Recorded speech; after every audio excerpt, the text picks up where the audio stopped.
ইনুস হুজুর মাদ্দাজিল্লুহুল আলী তার দোয়ার বরকতে এই বছর জামাত অবশ্যই সরকার গঠন করবে। কিন্তু শেষ রাতে মধ্যরাতে আমাদের অতীতে যা কিছু হয়েছে এসব এইবারের ঘটনা দেখা গেল আকাশে চাঁদ ওঠার আগে সূর্য থাকতে থাকতেই অনেক জায়গায় কাজ হয়ে গেছে আর কি, নির্বাচনের আগের রাতে না আগের দিনে। এরকম অভিযোগ আমরা না, তারাই পরস্পর করছে। তো এই অবিশ্বাস থেকে যে সমস্যাটা তৈরি হয়ে গেছে সেটা হলো তাদের মধ্যে যে বন্ধন ছিল, বন্ধুত্ব ছিল, পর্দার আড়ালে যে সমঝোতা ছিল, যেটিকে কেউ লন্ডন গেট কেলেঙ্কারি বলতে চায়, কেউ লন্ডন গেট ম্যাগনা কার্টা বলতে চায়। অর্থাৎ ডক্টর মোহাম্মদ ইউনূস, জামাত, এনসিপি এবং বিএনপি এদের মধ্যে একটা সমঝোতা হয়েছিল, এতে কোনো সন্দেহ নেই। বাস্তবতা হচ্ছে যে আমাদের দেশের রাজনৈতিক দলগুলো যারা ক্ষমতায় আসে তারা কিন্তু সংস্কার করতে চায় না। তারা ক্ষমতায় বসেই তাদের মতো করে তারা রাষ্ট্রটাকে চালাতে চেষ্টা করে এবং সংবিধানকে নিজের মতো করে কাটাছেঁড়া করে, এবং 2/3 ক্ষমতা পেলে তো কোনো কথাই নাই, একেবারে সংবিধানের আমূল পরিবর্তনও করে ফেলেছে, সংবিধানের মৌলিক চরিত্রই পরিবর্তন করে ফেলেছে। কারণ কথা হচ্ছে প্রতারণার দলিল কিন্তু দুই পক্ষই বলছে, একজন আরেকজনকে বলছে। একটা কথা হচ্ছে স্বরাষ্ট্রমন্ত্রী বলছে প্রতারণার দলিল, আবার স্বরাষ্ট্রমন্ত্রী নিজেই সংসদে দাঁড়িয়ে বলছে যে আমরা নির্বাচন যদি না হয় এই আশঙ্কা। নির্বাচন আদেশ। জনাব গোলাম মাওলা রনি, আপনাকে দিয়ে আলোচনাটা শুরু করি। যেমনটি বলছিলাম, সংবিধান সংশোধন কমিটিতে যাবে না জামায়াত, এনসিপি। এই যে অষ্টাদশ সংশোধনীর জন্য বিএনপি নেতৃত্বাধীন জোট সংবিধান সংশোধন কমিটি গঠনের যে প্রস্তাব করেছে, সেটি কি আমরা দেখেছিলাম জুলাই সনদের সংবিধান কেন্দ্রিক যে 48টি প্রস্তাব তার পুরোপুরি বাস্তবায়ন করা সম্ভব সংশোধনীর মধ্য দিয়ে? প্রথমত হলো যে যদি ঐক্যমত্য থাকে, বিশ্বাস থাকে, অনেক কিছুই সম্ভব। আর যদি অবিশ্বাস থাকে তাহলে একটাও সম্ভব নয়। এখন লোকজন যেটা মনে করতো আর কি প্রথমে, যে নির্বাচনটা অনেক সুন্দর হয়েছে, অংশগ্রহণমূলক হয়েছে এবং আসলে একটা ইউনিক সুন্দর নির্বাচন হয়েছে। এখন বিএনপি খোদ তারা এত ব্রুট মেজরিটি পাওয়ার পরও তারা বলছে যে জামাত এখানে ইঞ্জিনিয়ারিং করেছে, আদারওয়াইজ তারা 10-12টার বেশি সিট পেত না, 78টা সিট ইঞ্জিনিয়ারিং করে পেয়েছে। ওদিকে জামাত বলছে যে এটা পূর্ব নির্ধারিত একটা ফল তৈরি করা ছিল, ইঞ্জিনিয়ারিং করে বিএনপি ক্ষমতায় এসছে। আদারওয়াইজ জনমত জামাতের পক্ষে ছিল। জামাতের দুটো ট্রাম্প কার্ড ছিল, একটা হলো চাঁদা ট্রাম্প কার্ড, চাঁদা কার্ড, এটা পুরো বিএনপির বিরুদ্ধে দিয়ে দিয়েছিল, আর একটা ছিল বেহেশতের কার্ড। তো দুটো নিয়ে তারা মোটামুটি 100% কনফিডেন্ট ছিল যে যেভাবে হোক না কেন ইনুস হুজুর মাদ্দাজিল্লুহুল আলী তার দোয়ার বরকতে এই বছর জামাত অবশ্যই সরকার গঠন করবে। কিন্তু শেষ রাতে মধ্যরাতে আমাদের অতীতে যা কিছু হয়েছে এসব এইবারের ঘটনা দেখা গেল আকাশে চাঁদ ওঠার আগে সূর্য থাকতে থাকতেই অনেক জায়গায় কাজ হয়ে গেছে আর কি, নির্বাচনের আগের রাতে না আগের দিনে। এরকম অভিযোগ আমরা না, তারাই পরস্পর করছে। তো এই অবিশ্বাস থেকে যে সমস্যাটা তৈরি হয়ে গেছে সেটা হলো তাদের মধ্যে যে বন্ধন ছিল, বন্ধুত্ব ছিল, পর্দার আড়ালে যে সমঝোতা ছিল, যেটিকে কেউ লন্ডন গেট কেলেঙ্কারি বলতে চায়, কেউ লন্ডন গেট ম্যাগনা কার্টা বলতে চায়। অর্থাৎ ডক্টর মোহাম্মদ ইউনূস, জামাত, এনসিপি এবং বিএনপি এদের মধ্যে একটা সমঝোতা হয়েছিল, এতে কোনো সন্দেহ নেই। এখন সেই সমঝোতাটার কয়েকটা পর্ব। একটা পর্ব হলো জামাতের সভাপতি ডক্টর শফিক যখন তারেক রহমান সাহেবের বাসায় বেগম জিয়াকে দেখতে গেলেন, এটা একটা সিগনিফিক্যান্ট ঘটনা ছিল। আপনি চিন্তা করুন, মির্জা ফখরুল সাহেবের মতো মানুষ, আমির খসরু মাহমুদ চৌধুরীর মতো মানুষ বা অন্যান্য যে সকল বিএনপির বড় বড় নেতা আছেন, তারা জীবদ্দশায় লন্ডনে গিয়ে তারেক রহমান সাহেবের বাসায় দেখা করেছেন, তার বাসায় দুপুরের খাবার খেয়েছেন, এরকম কোনো খবর আমরা দেখিনি। বেশিরভাগ ক্ষেত্রে আমরা দেখেছি যে বিএনপির বড় বড় নেতা, এমনকি আমাদের মঞ্জুর সাহেবও যখন দেখা করতে গেছেন, এদের দেখা সাক্ষাৎ পাবে হয়েছে, হোটেলে হয়েছে, লবিতে হয়েছে। তো জামাতের আমির যখন একেবারে সেই বেগম জিয়ার সঙ্গে দেখা করার জন্য তার বাসায় চলে গেলেন লন্ডনে, ইট ওয়াজ এ সিগনিফিক্যান্ট মিটিং। তারপর ওই সময়টাতে বিএনপি বারবার বলেছে যে একটা জাতীয় সরকার আমরা করব, জামাতও বলেছে একটা জাতীয় সরকার করব। এইভাবে করতে করতে করতে করতে দেখা গেল যে লন্ডনের একটা বৈঠক হলো, সেই বৈঠকের পরেও কথাবার্তা চেঞ্জ হয়নি, কিন্তু ভোটের পরে দেখা গেল সব কিছু চেঞ্জ, একেবারে চেঞ্জ। তো সেখানে এই যে চেঞ্জ হয়ে গেছে 100 দিনের মাথায়, এটার লক্ষণ ভালো না, কোনো অবস্থাতেই লক্ষণ ভালো না। এর কারণ হলো যে শত্রুর সঙ্গে শত্রুতা করা যায়, কিন্তু মিত্রের সঙ্গে শত্রুতা এটা জীবনহানি ঘটায়, প্রাণহানি ঘটায়। এবং আমাদের রাজনীতিতে ইউটার্নের তো বহু নজির রয়েছে। রাজনীতিতে ইউটার্ন প্রতিপক্ষের সাথে ইউটার্ন নেওয়া যায়, যুদ্ধের ময়দানে নেওয়া যায়, কিন্তু যে আপনাকে চেনে, যে আপনাকে জানে, আপনি কতটুকু ইউটার্ন নিতে পারেন, যে আপনাকে জন্ম দিয়েছে, বা আপনি যার সন্তান সন্ততি, যার ভাই ব্রাদার, এখন আমি কতটুকু লাভ দিতে পারি, পূবের চাঁদ পশ্চিমে কত দিতে পারে, আমার কতটুকু জ্ঞান বুদ্ধি আছে, আমার শিক্ষকরা কি জানে না, বা আমার বন্ধুবান্ধব কি জানে না। আমি এখানে হঠাৎ করে পণ্ডিত সাজলে তো হবে না। আমি যদি হঠাৎ করে বলি যে আমি অক্সফোর্ডে পড়িয়েছি, ক্যামব্রিজে আমি ভাইস চ্যান্সেলর ছিলাম, তাহলে হবে না। তো আমার একটা হিস্ট্রি আছে। তো বাংলাদেশে বিএনপি এবং আওয়ামী লীগ এই দুটো রাজনৈতিক দলের মধ্যে কিছু রহস্যময়তা আছে। এই দুটো দলের মধ্যে প্রতিযোগিতা আছে এবং একে অপরকে এখনও তারা হয়তো ওইভাবে চিনে না, কিন্তু জামাত আর বিএনপি তো একই মায়ের পেটের ভাইয়ের মতো, মানে একই ঘরের আপন দুই ভাই বোন, তারা একে অপরকে এতটা চিনে, এদের সঙ্গে পাঙ্গা লড়া যাবে না, কোনো অবস্থায় যাবে না। এবং সেটা যদি পাঙ্গা নেওয়া হয়, আমি পাঙ্গার কথাটা বললাম যে এটা আমার মুখে মানে না, যেহেতু জামাতের সেক্রেটারি তিনি নিজেই বলেছেন, এবং তিনি এক থ্রেড দিয়েছিলেন যে জন্ম নিয়ে বাপের সাথে পাঙ্গা নিয়েও না, এনসিপির কাকে যেন বলছিলেন। তো এর থেকে আমার কাছে মনে হয় পাঙ্গা শব্দটা মনে হইলি ওই ওনার নাম, আমার নাম গোলাম মাওলা রনি, ওনার নাম হলো গোলাম পারোয়ার। এই গোলামে এমন সুন্দর, এবং মনে হয় যে আমার ভাই পাঙ্গা বলেছে, এখন আমি যদি কথায় কথায় পাঙ্গা না বলি তাহলে আমার এই ভাইয়ের অপমান হবে। এই জন্য আমি বারবার শুধু পাঙ্গা বলি, যে আমার ভাই একটা শব্দ বলেছেন, সেটাকে পপুলারাইজ করা দরকার। তো এখন ওনার এই এক পাঙ্গা শব্দের কারণে এনসিপি একদম স্টপ হয়ে গেছে। ওই দিনের পর থেকে এনসিপি আর একটু নড়াচড়া করে নাই, জামাতের বিরুদ্ধে যায় নাই, উল্টে ফেলে একেবারে নারায়ণ তকবীর আল্লাহু আকবার বলে জামাতের বিলীন হয়ে গেছে। একই অবস্থা এখন বিএনপির যারা লোকজন আছে তাদের একটা মনস্তাত্ত্বিক চিন্তা করেন। যারা প্রথম দিন থেকেই বিএনপির লোকজন মনে করে যে তাদের চাইতে ব্যক্তিগতভাবে জামাতের লোক বিশ্বাসী, জামাতের লোক ইমানদার, জামাতের লোক চাঁদাবাজ না, এরা বিএনপির একটা প্রত্যেকটা লোক মনে করে।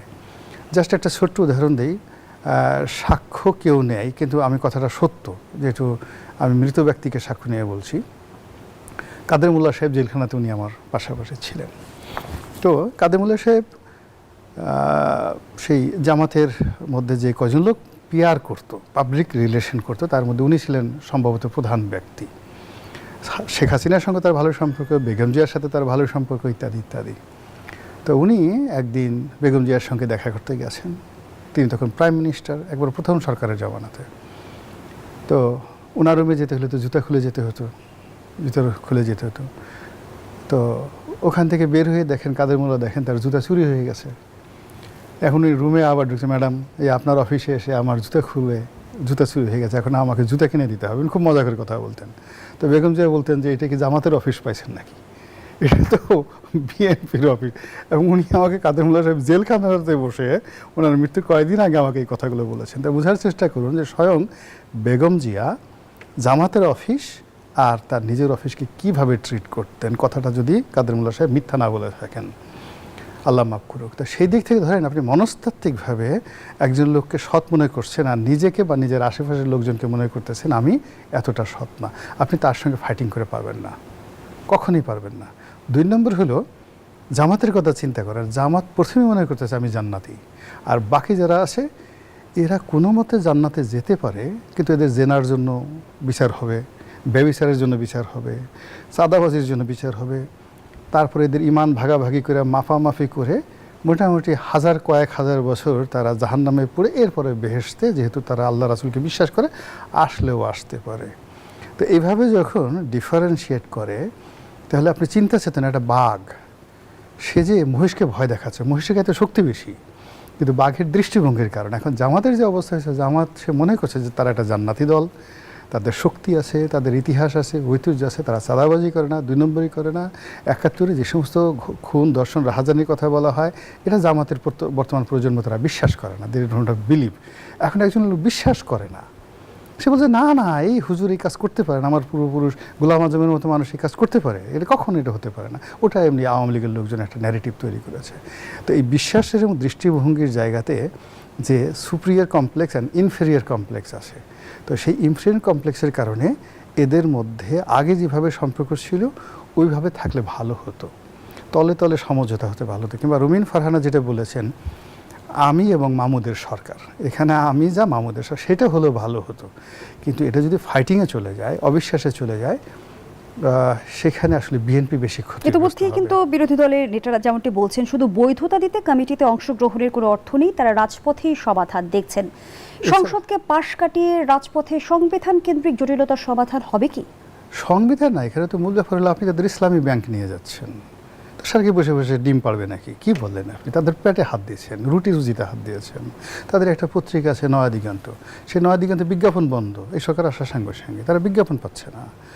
জামাতের যারা লোকজন আছে প্রত্যেকটা লোকরে বিভিন্ন এলাকাতে এমপি হয়েছেন, এমপিরা ঠেলার উপরে আছে, ফলে আপনি উপরে উপরে দেখা হইলে খালি ভালো ব্যবহার করবেন। ইসলামী ব্যাংকের নিয়োগ নিয়ে আমরা পুলিশের লাঠিচার্জ, জল কামানের ব্যবহার কেন দেখলাম? ব্যাপার দেখলাম বিকজ এই গত কয়েক মাস যাবৎ, যদি 18 মাস যাবৎ ধীরে ধীরে ইসলামী ব্যাংক, জামাত, তারা তাদের যে হারানো গৌরব ফিরে পাচ্ছিল, ধীরে ধীরে প্রতিষ্ঠা করছিল। তারা তাদের মানে সেই যে ম্যানেজমেন্ট, এটা তারা প্রতিষ্ঠা করে ফেলছিল। অলমোস্ট 80% তারা মানে এসাল্লমুক্ত করে ফেলেছিল।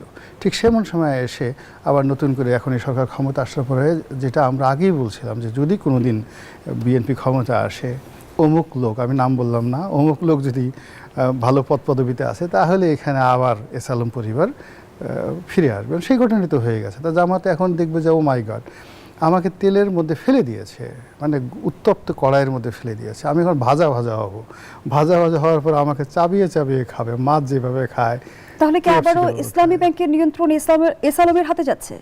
আপাতদৃষ্টিতে তো এখন তাই মনে হচ্ছে, হেসালমের হাতে চলেই গেছে। এখন জামাত ঠেকানোর চেষ্টা করছে। ফলে এটা হলো, আপনি হয় কি, যে কোনো একটা মানুষকে যদি আপনি পেটে দেন, পিঠে লাথি সহ্য হয়।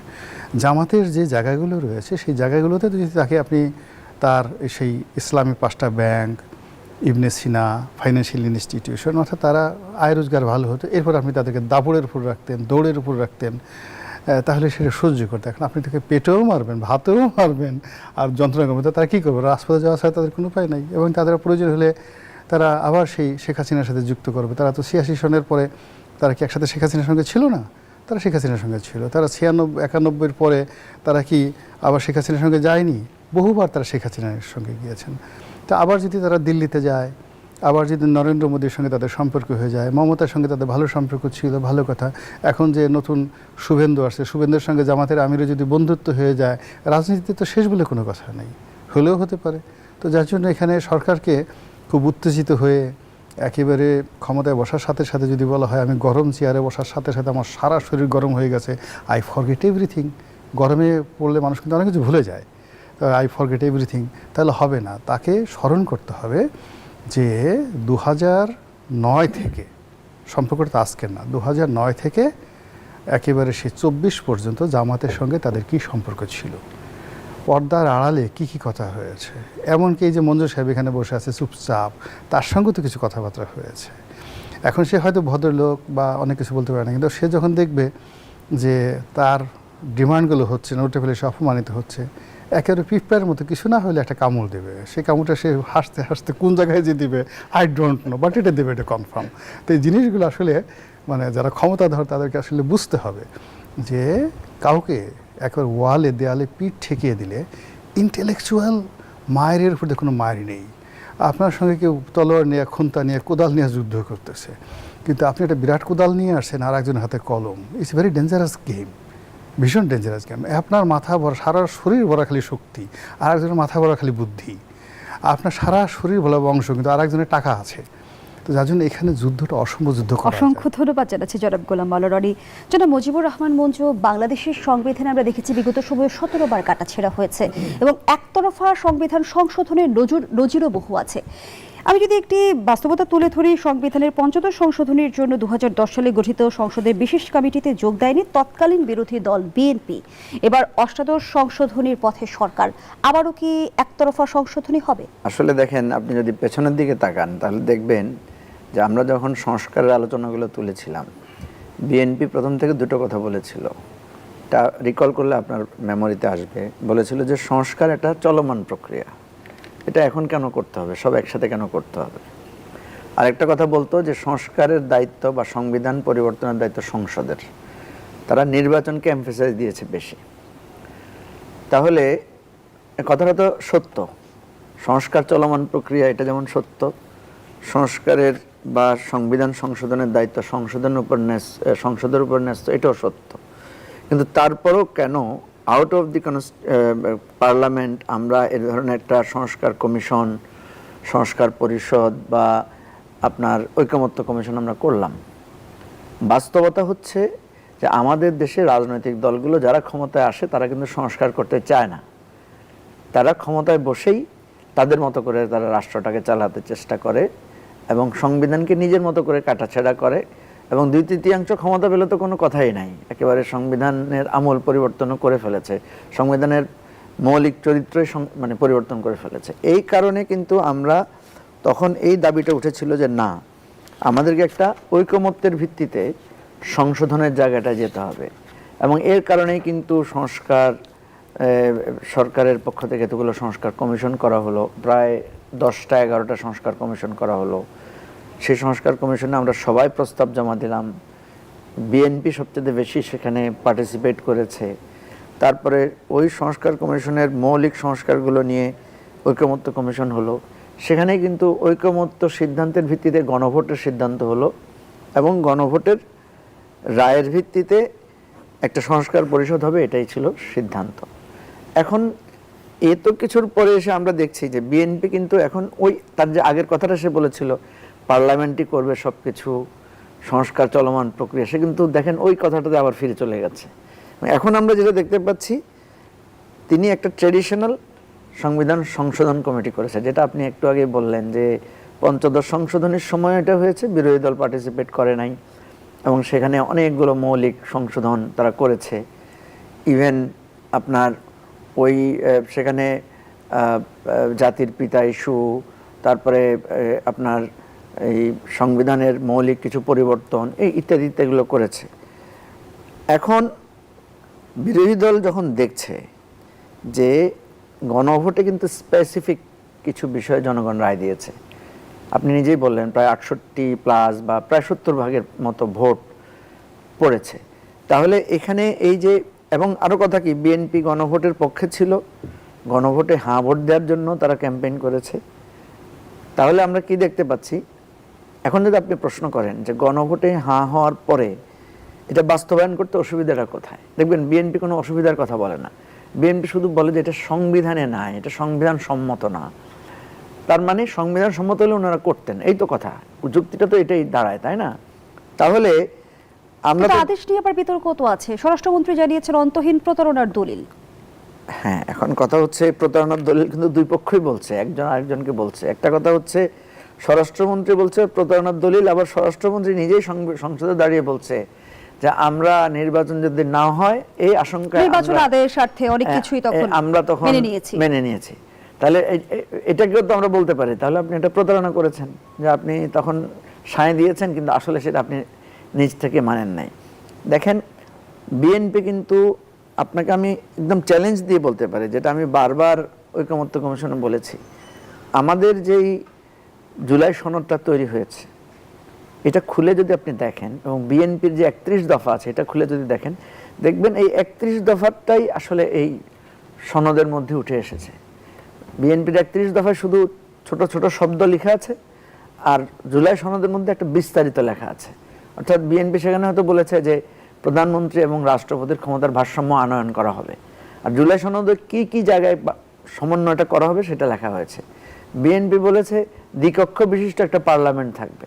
জুলাই সনদে আমরা দ্বিকক্ষ বিশিষ্ট পার্লামেন্ট কিভাবে কাজ করবে, কিভাবে গঠিত হবে সেটার বয়ান দিয়েছি। এখানে সে বিএনপি নোট অফ ডিসেন্ট দিচ্ছে। তখন এই জায়গাটাকে আমরা বললাম যে দেখেন আপনারা সংস্কারের কথা আপনারাই বলেছেন, কিন্তু বাস্তবায়নের আলোচনায় এসে আপনারা নোট অফ ডিসেন্ট দিচ্ছেন, তার মানে আপনারা সেটা বাস্তবায়ন করতে চান না। তত্ত্বাবধায়ক সরকারের ব্যাপারে কি লেখা আছে দেখেন 31 দফায়, যখন আমরা তত্ত্বাবধায়ক সরকারের ডিটেইলিংয়ে গেলাম তখন বিএনপি সেখানে নোট অফ ডিসেন্ট দিচ্ছে। সেই জন্য আমি যেটা বলছি যে বিএনপি এখন 2/3 ক্ষমতার, আপনি যে কথাটা বললেন যে কোনটা বেশি গুরুত্বপূর্ণ, যে গণভোটের মর্যাদা রক্ষা করবেন নাকি 2/3, দুইটাই কিন্তু আপনি ভ্যালিডিটির জায়গায় দুইটারই ভ্যালিডেশন আছে। মানে গণভোট যেভাবে একটা পাওয়ারফুল জনগণের রায়, আবার আপনি যদি বলেন 2/3 জনগণ তো আমাদেরকে রায় দিয়েছে, আপনি কোনটা নেবেন? আপনি আসলে নেওয়া উচিত রাষ্ট্রের জন্য কোনটা কল্যাণকর সেটাই আপনার নেওয়া উচিত। তো রাষ্ট্রের জন্য বিএনপি কিন্তু কল্যাণকরের জায়গায় দেখেন কথা বলছে না, বিএনপি বলছে সংবিধানে নাই বলে আমরা এটা মানছি না, সংস্কার পরিষদের কথা সংবিধানে নাই, এই জন্য তারা সেটা মানতে পারছে না, এই কথাটাই তো বলেছে। তারা বলছে রাষ্ট্রপতির আদেশটা সংবিধান সম্মত না, সেজন্য তারা সেটার বিরুদ্ধে। তাহলে আপনি যদি মনে করেন এটা জনসম্পৃক্ত, এটাই সত্য, এটাই জনগণের প্রত্যাশা, তাহলে আপনার হাতে তো সাংবিধানিক ক্ষমতা আছে। আপনি যদি তৃতীয়াংশ ক্ষমতা প্রয়োগ করে সেটা বাস্তবায়ন করেন, অসুবিধা কি? কারণ আমি ধরে নিলাম যুক্তির ক্ষেত্রে যে গণভোটটা বৈধ হয় নাই, তারপরে ওই যে রাষ্ট্রপতি আদেশের টা নিয়েও আপনাদের আপত্তি আছে, কিন্তু যেই বিষয়ে আদেশ, যেই বিষয়ে মানুষের রায়, সেটা তো জনগণের প্রত্যাশা। জনগণ তো চায় একটা তত্ত্বাবধায়ক সরকার ব্যবস্থা সুন্দরভাবে প্রতিষ্ঠিত হোক, জনগণ তো চায় দ্বিকক্ষ বিশিষ্ট পার্লামেন্টটা একটা মানে পিআরের ভিত্তিতে হোক, জনগণ তো চায় মানবাধিকার কমিশন, দুদক, তারপরে পিএসসি, এগুলো একটা নিরপেক্ষ জায়গা থেকে একটা সকলের সম্মিলিত কমিটির মাধ্যমে হোক, জনগণ তো এটা চায়। আপনি সেটাকে এখন তৃতীয়াংশ ক্ষমতার বলে সুন্দর করে করেন না, অসুবিধা তো নাই, কিন্তু আপনি দেখবেন বিএনপি করছে না সেটা।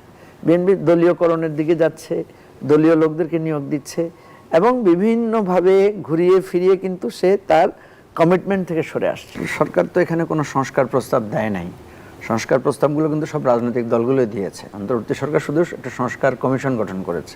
তাহলে গণভোটে কেন নোট অফ ডিসেন্ট অন্তর্ভুক্ত করা হয়েছিল? আমি আপনাকে বলি, প্রথম কথা হচ্ছে আপনি দেখবেন বিএনপির যে 31 দফা আছে সেখানে কিন্তু প্রথমেই বলা আছে যে সংবিধান সংস্কার কমিশন তারা গঠন করবে। তো এখন ওই বিএনপির 31 দফার, আমি তো আবারও বলছি যে ওইটার ইলাবোরেশন করতে গিয়ে যখন আমরা আলোচনায় গেলাম, তখন বিএনপি পরোক্ষভাবে মনে করছে যে তারাই তো ক্ষমতায় আসবে, তাদের মধ্যে এই ধরনের একটা অবস্থান তৈরি হয়েছিল। তো যে কোনো সরকার মনে করে যে সংস্কার যদি তার জন্য আসে তাহলে সে এককভাবে একচ্ছত্রভাবে সরকার পরিচালনা করতে পারবে না।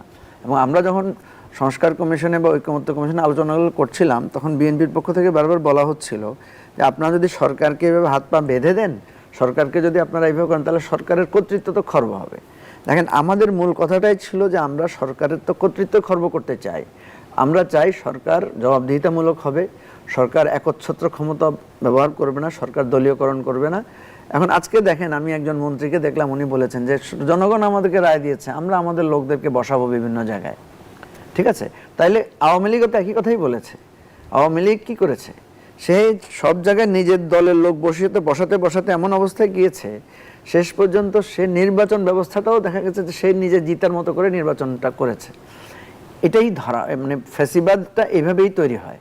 আমরা সেই কথাটা বোঝাতে চাচ্ছিলাম যে আপনি যেহেতু এরকম একটা পরিস্থিতিতে আমরা এসেছি, যেটা রনি ভাই একটু করে বললেন, যে দেখেন আওয়ামী লীগকে হারিয়ে এখন যারা ক্ষমতায় আছে এরা তো সবাই গণ অভ্যুত্থানের শক্তি, কিন্তু আওয়ামী লীগকে তো এ বিষয়ে আমরা দেখেছি চরম মূল্যও দিতে হয়েছে। ইতিহাস থেকে কি রাজনৈতিক দলগুলো শিক্ষা নিয়েছে? না, সেটা তো নেয় না, এটাই তো কথা হচ্ছে যে আপনি ওই যে আপনি একটু আগে বললেন যে একই জিনিস পঞ্চদশ সংশোধনের জন্য যেভাবে একক কমিটি কাজ করেছে, এখনো দেখা যাচ্ছে একই জিনিসই হবে।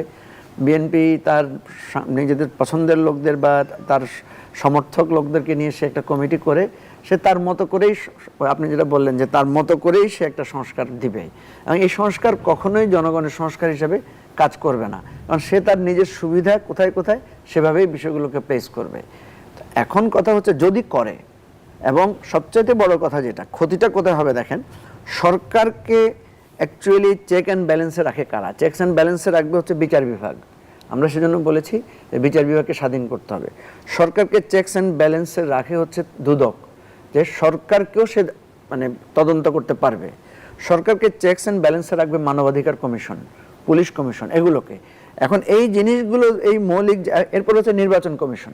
ঠিক আছে, এখন ধরেন এই মৌলিক জায়গাগুলোতে সরকার যদি তার নিজের দলের লোক বসায়, নিজের পছন্দসই লোককে বসায়, পিএসসিতে যদি সে নিজের পছন্দসই লোক দিয়ে দলীয় লোকদেরকে নিয়োগ দেয়, যেটা আওয়ামী লীগ করেছিল, যে পিএসসির মাধ্যমে সে বিএনপি পন্থী, জামাতপন্থী আত্মীয় স্বজন কাউকে নিয়োগ দিতে মানে বাধা দিয়েছে। এই কাজটা যদি বিএনপি করে তাহলে কি লাভ হবে? সেই একই কথাই তো হবে। মানুষ মনে করবে যে আমরা গণ অভ্যুত্থান করেছি, গণ অভ্যুত্থানের ফল হিসেবে আসলে আওয়ামী লীগকে সরিয়ে বিএনপিকে ক্ষমতায় এনেছি, এবং বিএনপি সব জায়গায় একই রকমভাবে কাজ করছে। আমরা বিএনপিকে বোঝাতে চাচ্ছি যে এটা আপনাদের বিরুদ্ধে না, এই সংস্কারটা আপনাকে সাস্টেইনেবল করবে, আপনার রাজনীতিটাকে দীর্ঘস্থায়ী করবে। আপনি যদি এই সংস্কার না করেন তাহলে খুব দ্রুত আপনি অজনপ্রিয় হবেন। এখন ধরেন বিএনপি যদি বলে যে আমরা 2/3 ক্ষমতা পেয়েছি, আসলে তো সত্য, দুই তৃতীয়াংশ ক্ষমতা দিয়ে সে চাইলে একেবারে সংবিধানের খোলনলচে পাল্টে দিতে পারবে, কিন্তু এই খোলনলচে পাল্টে দিয়ে অতীত তো ভালো হয় নাই। জনগণ আপনাকে ক্ষমতা দিয়েছে বলে আপনি আপনার ইচ্ছা মতো সবকিছু করবেন তা তো না। আপনি তো একটা কমিটমেন্ট দিয়েছেন, বিএনপির 31 দফার কমিটমেন্ট। আমি মনে করি বিএনপি যদি এই সংস্কার, সে এখন যে পথে হাঁটছে এটা হাঁটায়, তাহলে তার 31 দফা কমিটমেন্ট, তার যে নির্বাচনী প্রতিশ্রুতি, সবগুলোই ভঙ্গ হবে। অসংখ্য ধন্যবাদ জানাচ্ছি জনাব মুজিবুর রহমান মঞ্জু। জনাব গোলাম মাওলা রনি, যেমনটি মুজিবুর রহমান মঞ্জু বলছিল যে বিএনপির বিরুদ্ধেও এখন দলীয়করণের অভিযোগ, সেই জায়গা থেকে আসলে আমাদের রাজনৈতিক সংস্কৃতিতেই কি মূল সংকট? আমরা অরাজনৈতিক অন্তর্বর্তী সরকারের বিরুদ্ধে এখন শুনতে পাচ্ছি যে 7 সদস্যের কিচেন ক্যাবিনেট সরকার পরিচালিত করত। প্রথমত এটা খুবই দুঃখজনক এবং একই অর্থে মন্দ কাজ যেভাবে জ্যামিতিক হারে বাড়ে, আমাদের রাজনীতিতে মন্দ কাজগুলো ঠিক ওই জ্যামিতিক হারে বাড়ছে। এই রাজনীতিতে বহু ভালো কাজ সব সরকারের জমানায়, ধরেন আপনার কি শেখ হাসিনার কোনো ভালো কাজ নেই বা বেগম জিয়ার কি ভালো কাজ নেই? প্রত্যেকটা সরকার যারাই বিভিন্ন সময় ক্ষমতায় আসছে, সব সরকারই কম বেশি ভালো কাজ আছে, কিন্তু পরবর্তী সরকারগুলো করলো কি, ওই ভালো কাজগুলো একটাও তারা অনুসরণ করেনি বা ধারাবাহিকতা বজায় রাখেনি। তারা যে কাটা করেছে সেটা হলো বঙ্গবন্ধু বাকশালের মাধ্যমে কিভাবে ক্ষমতা সুসংগত করতে চেয়েছিলেন, কিভাবে একক কর্তৃত্ব করতে চেয়েছিলেন, হুবহু ঠিক সেম টার্মটাই প্রেসিডেন্সিয়াল ফর্ম অফ গভর্নমেন্টে প্রেসিডেন্ট জিয়ার জন্য আমলাতন্ত্র দল তারা উপহার দিয়ে দিল যে হুজুর এটা আপনার কদম মুবারকে রেখে গেলাম, ইউজ ইট।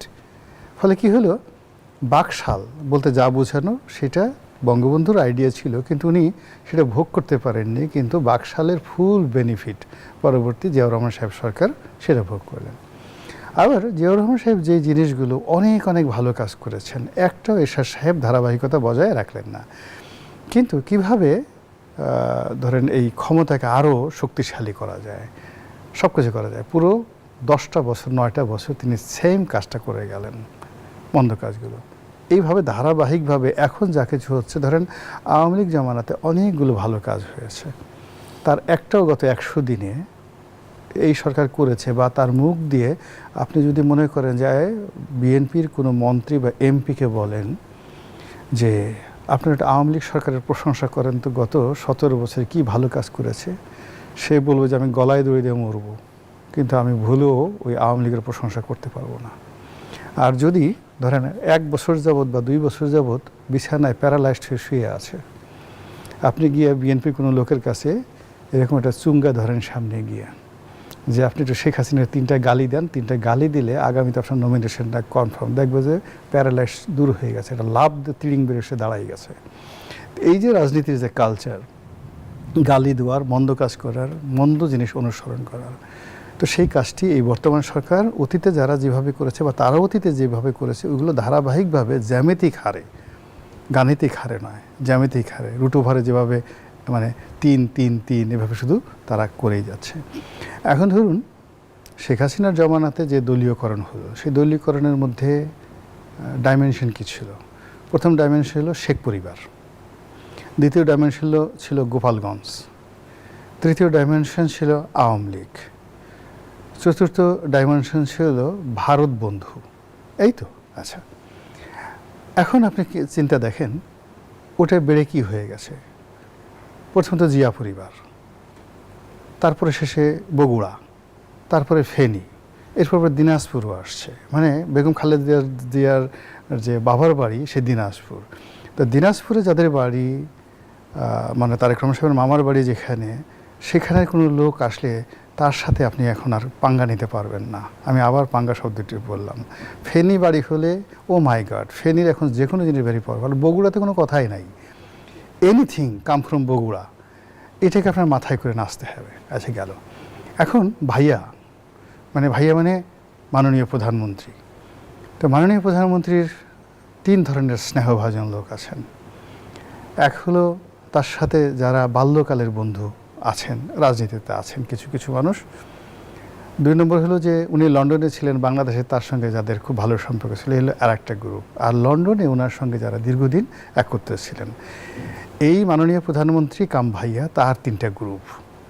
তো সব মিলিয়ে যে আত্মীয়করণ, দলীয়করণ, এই দলীয়করণ প্রতিটি জায়গাতে এত সুন্দরভাবে ও বলছে না যে আগের যিনি ছিলেন একটা শব্দ ব্যবহার করেছেন, সেটা হলো কি যেন বলে, ম্যাথমেটিক্যালি যেটা বলছে যে শব্দটা মনে খুব সুন্দর, যে মানে মাহফুজকে বললো যে আন্দোলনটা হয়েছে, এই আন্দোলন মাস্টার মাইন্ডের সাথে বললো যে খুব করে, যেটা ম্যাথমেটিক্যালি সব ম্যাটিকুলাস ডিজাইন।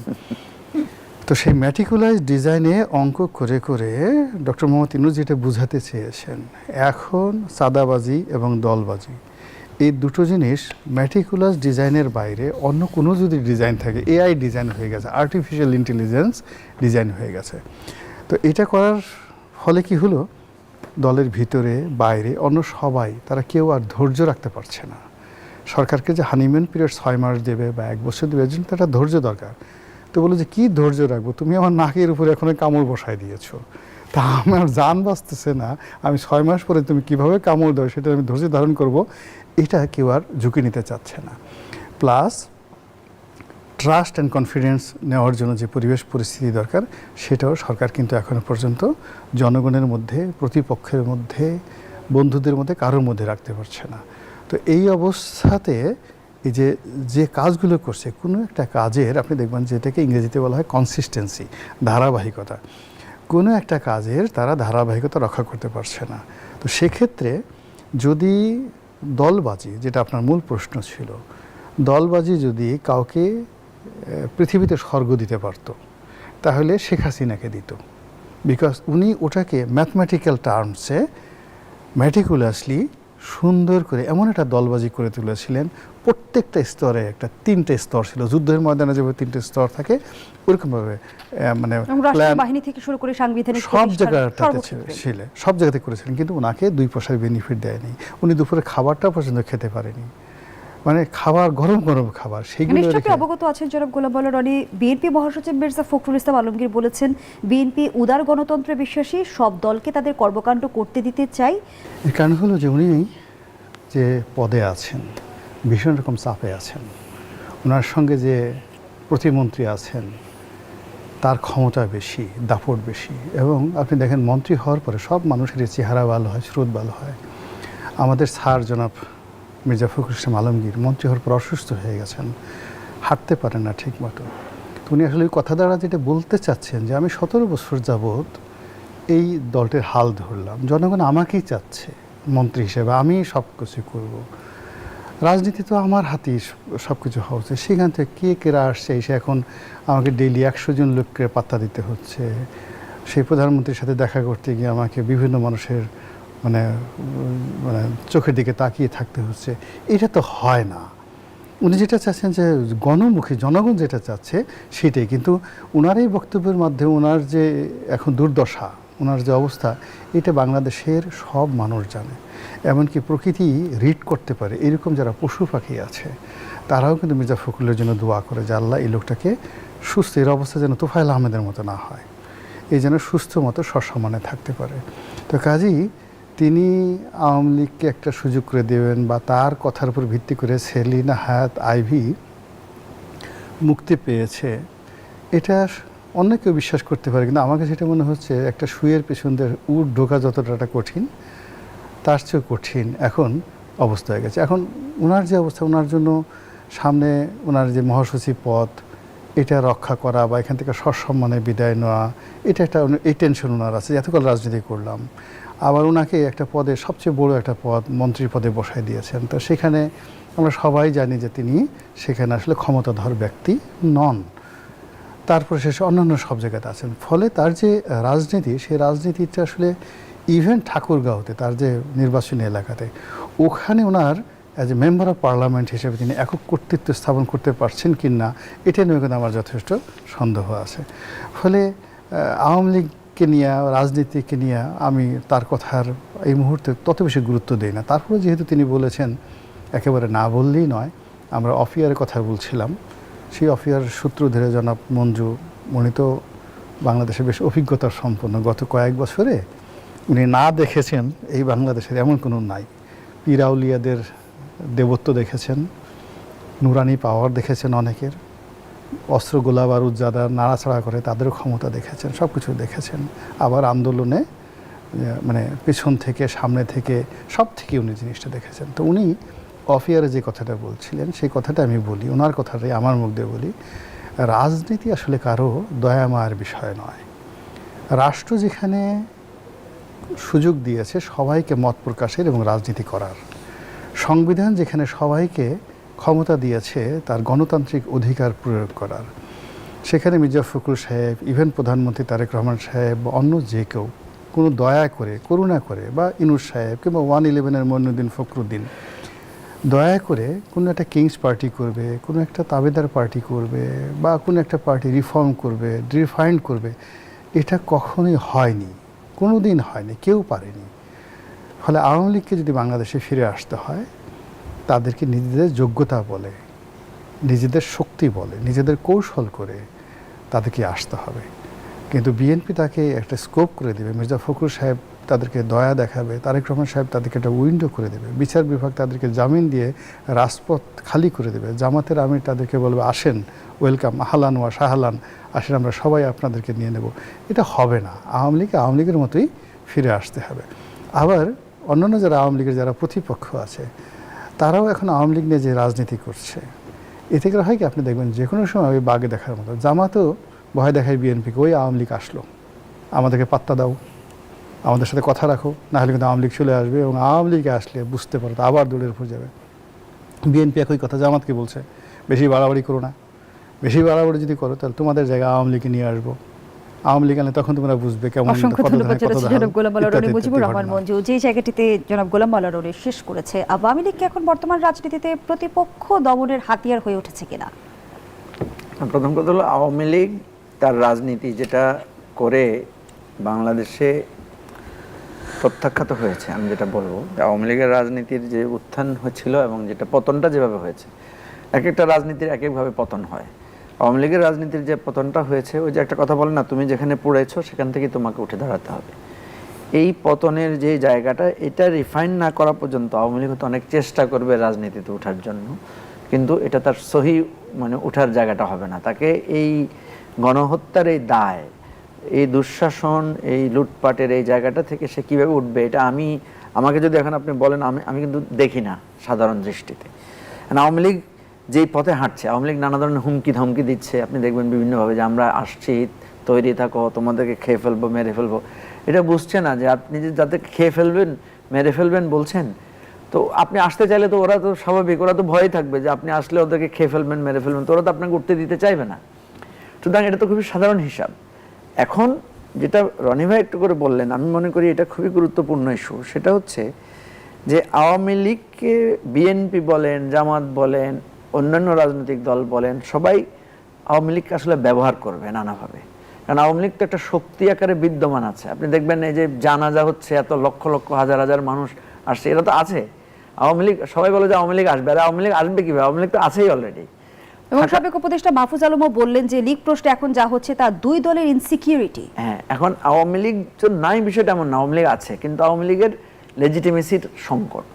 আওয়ামী লীগ যে গণহত্যাকারী দল আকারে বাংলাদেশে মানুষের কাছে, নতুন প্রজন্মের কাছে চিহ্নিত হয়েছে, এই লেজিটিমেসি সে না কাটিয়ে যদি সে আসে, তাহলে অসুবিধা কি? ধরেন আপনি যদি এখন যদি আপনি আওয়ামী লীগের একটা লোককে আমাদের সাথে টক শোতে ডাকেন, সে তো একটা প্রশ্নেরও জবাব দিতে পারবে না। আমরা বরং সে এসে এখানে কি হবে, সে অনেকগুলো আনতেই পারবেন না, আপনি আনতে গেলে যখন বলবেন, আপনি দেখবেন কেউ যখন নানাভাবে আওয়ামী লীগের এই নানা কথাগুলো বলছে, এই লুটপাটের কথা সে কি জবাব দিবে? এতগুলো হত্যা খুনের সে কি জবাব দিবে, তাই না? তার যে পিয়ন 400 কোটি টাকার মালিক হয়েছে, এটার কি জবাব দিবে? তার এই যে আপনার এসালম বা তার যে সমস্ত লেসপেন্সাররা হাজার হাজার কোটি টাকা ব্যাংক লুট করেছে, এটার কি জবাব দিবে তারা? সুতরাং আমি যেটা মনে করি, আওয়ামী লীগের সংকটটা তার অস্তিত্বের সংকট না, সে বিদ্যমান। তার আসল যে সংকট সেটা হচ্ছে রাজনীতি। মানুষের যদি রাজনীতি না থাকে, একটা রাজনৈতিক দলের রাজনীতি তো মূল পুঁজি, আওয়ামী লীগের রাজনীতির পুঁজিটা সে হারিয়ে ফেলেছে। এটাকে সে কিভাবে রিগেইন করবে? আমরা যেটা দেখছি, শেখ হাসিনা বা তার অন্যান্য নেতৃত্ব, তারা কিন্তু ভুল পথে হাঁটছে। এখনো ধমক হুমকি, এখনো দেখবেন শেখ হাসিনার ভীতি কিন্তু আছে, যে বারবার বলছে আপা আসছে, আপা আসবে, আপা আসলে দেখে নেব। শেখ হাসিনা ভারতীয় গণমাধ্যমে সাক্ষাৎকার দিয়ে বলছেন শিগগিরই দেশে ফিরবেন, বলছে আপা আসলে দেখে নেব। এই যে দেখে নেব যেটা করে উনি পতন হয়েছে, এখনো যদি উনি দেখো নেব বা পালাবো না বা খেলা হবে ওই টার্মে থাকেন, তাহলে যেটা থেকে আপনার অপোনেন্ট, আপনাকে মনে রাখতে হবে আপনার অপোনেন্ট কিন্তু ইউনাইটেড আপনার ব্যাপারে। কিন্তু আপনি কি মনে করেন শেখ হাসিনা স্বেচ্ছায় দেশে ফিরবে? না, শেখ হাসিনা কখনোই দেশে মানে প্রতিকূল অবস্থায় ফিরে নাই। শেখ হাসিনা সবসময় একটা অনুকূল অবস্থায় ফিরেছে এবং প্রতিকূল অবস্থা দেখলে সে পালিয়ে গেছে, এটাই হচ্ছে তার হিস্ট্রি। যদিও উনি ক্লেম করেন যে উনি পালান না, পালাবেন না। দেখেন, একজন নেতার সবচাইতে দুর্বল দিক হচ্ছে তিনি যদি তার কর্মীদেরকে ফেলে রেখে পালিয়ে যান, ঠিক আছে? তো তিনি যখন, যেহেতু তার যদি এমন হতো যে তার কর্মীরা সহ পালিয়ে গেছেন তাহলে একটা কথা ছিল, কিন্তু কর্মীদেরকে ইনসিকিউর রেখে উনি যেভাবে পালিয়ে গেলেন, এবং শুধু নিজে না, তার একেবারে সর্বস্তরের নেতারাও পালিয়ে গেছে, সেক্রেটারি থেকে শুরু করে আওয়ামী লীগের তো খুব প্রভাবশালী নেতারা তো সবাই তো পলাতক অবস্থায় আছেন। সুতরাং এই যে বিপর্যয় আওয়ামী লীগের, এই বিপর্যয় কাটিয়ে উঠতে কয়েকটা জেনারেশন লাগবে। কিন্তু আমি আবারও বলছি যে আওয়ামী লীগ কিন্তু ব্যবহৃত হবে সবার দ্বারা। যেমন বিএনপি দেখবেন আওয়ামী লীগকে স্পেস দিবে, কিন্তু একটু স্পেস দিয়ে যখন দেখবে বিএনপি মাথা তুলে দাঁড়াচ্ছে, আওয়ামী লীগ মাথা তুলে দাঁড়াচ্ছে, আবার কার্টোসাইজ করবে। আপনি ভোটের জন্য হয়তো কেউ না কেউ খাতির করবে, দলের আওয়ামী লীগের লোকদেরকে নিয়ে দল ভারী করবে, কিন্তু আওয়ামী লীগ রাজনৈতিকভাবে দাঁড়াতে হলে তাকে তার একটা রিয়েল মানে অনুধাবনের মধ্য দিয়ে তাকে রাজনীতিতে ফিরতে হবে। এবং আমি মনে করি আওয়ামী লীগ সেই পথটা অসংখ্য ধন্যবাদ জানাচ্ছি জনাব মুজিবুর রহমান মঞ্জু। জনাব গোলাম আলা রনি, এই বিষয়ে প্রশ্ন রাখতে চাই, আওয়ামী লীগ ফিরে আসার সত্যিকার অর্থে তেমন কোনো চেষ্টা আমাদের নজরে আসেনি। রিফাইন আওয়ামী লীগের আলোচনা আমরা অনেকবার শুনেছি, কিন্তু রাজনৈতিক দলগুলোই কি আসলে আওয়ামী লীগকে রাজনীতিতে প্রাসঙ্গিক করে তুলছে কিনা? না না না, এখানে আমি মঞ্জু ভাইয়ের সাথে দ্বিমত পোষণ করি। আওয়ামী লীগের যারা লোকজন গেছে, এখানে বুঝতে হবে আওয়ামী লীগ যাদেরকে খরচের খাতায় ফেলছে, এই খরচের খাতায় ফেলছে এরাই কিন্তু জেলখানাতে ঢুকেছে, এরাই দেশের মধ্যে আছে, এবং এরা কেউ আওয়ামী লীগের গুড বুকে নেই। ইভেন সেলিনা হায়াত আইভি, তিনি জনপ্রিয় কিন্তু আওয়ামী লীগের গুড বুকে নেই। আর আওয়ামী লীগের শেখ হাসিনা, শেখ রেহানা, এদের গুড বুকে যারা আছে তাদেরকে তিনি সময় নিয়ে প্রত্যেকটা মানুষকে, যেটাকে বলা ইংরেজিতে রিট্রিট, তাদেরকে বিদেশে পাচার করে যাওয়ার সুযোগ করে দিয়ে, আপনি দেখেন যে তাপস যে গেছে উনি নিজে তদারক করে এদেরকে পাঠিয়েছেন। আওয়ামী লীগের দলীয় নির্ভরযোগ্য সূত্রের তথ্য মতে জানা গেছে যে নতুন করে যে আওয়ামী লীগ পুনর্গঠিত হওয়ার চেষ্টা করছে সেখানে বাদ পড়ছে শেখ হাসিনার বলয়ের লোকজন। আসলেই কি তাই? না, আমি এটা বলতে পারি না, কিন্তু এখন আওয়ামী লীগের যারা যারা বিদেশে আছেন এরা সবাই শেখ হাসিনার গুড বুকের লোক, মানে যাদেরকে সে মানে সুন্দরভাবে এয়ারপোর্ট ক্রস করতে দেওয়া হয়েছে। 2 নম্বর হলো যে পরবর্তীতে আবার সীমান্তে, অর্থাৎ মনে করেন যে ক্যান্টনমেন্টে একটা বিরাট সংখ্যক লোক পালিয়েছিলেন, এদের সংখ্যা তো অনেক, 600-র উপরে, তাদেরকে সীমান্তেও পাচার করে দেওয়া হয়েছে। তাহলে কি আওয়ামী লীগের দুটি বলয় ছিল, শেখ হাসিনার বলয়, শেখ রেহানার বলয়? না, ওটা তো জাস্ট একটা বিতর্ক, কিন্তু অ্যাজ এ হোল শেখ হাসিনার বলয় বলেন, রেহানার বলয় বলেন, যারা গুড বুকে ছিল তারা সবাই সুন্দরভাবে এয়ারপোর্ট দিয়ে সীমান্ত দিয়ে যেতে পেরেছে। এটাকে আওয়ামী লীগ মনে করছে আমরা যুদ্ধের কৌশল হিসেবে একটু পিছনে আছি, শের শাহের আর যে হুমায়ুনের মধ্যে যুদ্ধ হয়েছে, আমরা বিএনপিকে ফাঁকি দিয়েছি, আমরা জামাতকে ফাঁকি দিয়েছি বা দিচ্ছি, আমরা আবার যখন আসবো তখন 2 চোখে রীতিমতো অন্ধকার দেখবে। এই হলো, এই জন্য তারা বারবার হুমকি দিচ্ছে। আমরা আমাদের আয়োজনের একেবারে